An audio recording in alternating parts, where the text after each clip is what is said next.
Vis-à-vis est un mot qu'on voit apparaître au tout début du XIIIe siècle et qui est construit sur cet ancien mot « vis » dont il ne nous reste en français moderne que le dérivé qui est « visage ».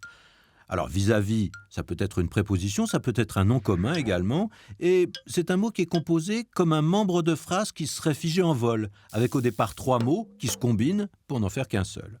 On peut le décomposer, vis-à-vis, visage contre visage. Un visage regardant l'autre, et ça nous donne une bonne idée de son sens, car il s'agit d'être en relation ou en comparaison avec quelqu'un.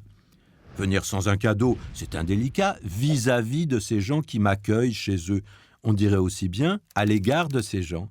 Et le terme s'emploie surtout avec des êtres vivants. Parfois, il introduit des idées abstraites ou des choses.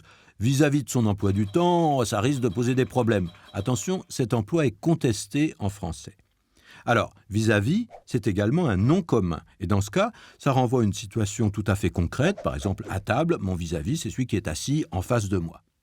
Et parfois, c'est même un objet, c'est l'immeuble qu'on aperçoit en regardant par la fenêtre. Si on a la chance d'habiter un appartement sans vis-à-vis, c'est que la vue n'est pas bouchée et qu'on peut voir très loin devant soi. Et puis enfin, le vis-à-vis, c'est également celui qui occupe une fonction symétrique à la vôtre. Et là, c'est un sens qu'on retrouve quand le mot est emprunté par certaines langues étrangères. Si le ministre de l'Agriculture a rencontré son vis-à-vis italien, eh bien c'est qu'il a rencontré son homologue.